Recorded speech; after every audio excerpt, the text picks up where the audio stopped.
మొత్తానికి రుక్మిణి ఆనందుల పెళ్లి జరగబోతోంది. ఆ వచ్చిన అమ్మాయితో రాజు పెళ్లి కూడా జరగబోతోందిరా. అవును మమ్మీ, 2 పెళ్లిళ్ళు ఒకే ముహూర్తాన జరగబోతున్నాయి మమ్మీ.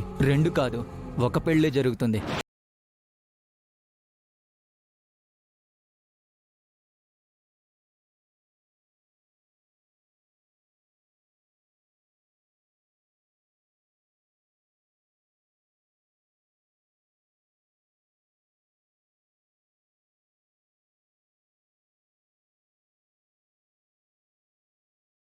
ఏం తెలియనట్టు అడుగుతున్నారేంటి విజయాంబిక గారు?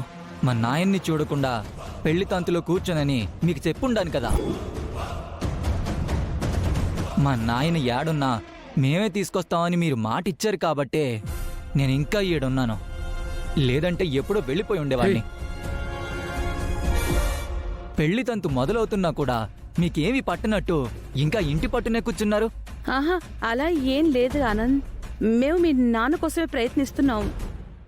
లేదండి, మీ మీద నాకు నమ్మకం పోయిండాది. ఇక్కడ నేను ఉండడం కరెక్ట్ కాదు. ఆ రాఘవ్ గాడు ఎక్కడున్నాడో జీవన్ గాడు చెప్పడు. రాఘవం చూపించకపోతే వీడాగడం, వీడాగకపోతే ఆస్తి దక్కడం కలగానే ఉండిపోతుంది. నేను వెళ్ళిపోతా ఉండా. పెళ్లి తంతులు స్టార్ట్ అయ్యేలోపు చూపించమన్నావు కదా, ఈలోపు మీ నాయన్ని చూపిస్తాం. నేను అడిగిన ప్రతి తూరి మీరు ఇదే మాట చెప్తుండారు. లేదానంద్, ఈసారి పక్కా మా మమ్మీ చెప్పినట్టు ఖచ్చితంగా మీ నాన్నని చూపిస్తాం. అలా చూపించకపోతే అప్పుడు నువ్వు చెప్పినట్టే వెళ్ళిపోదు గాని. అవునానంద్, ఈ ఒక్కసారికి మా మాట విను.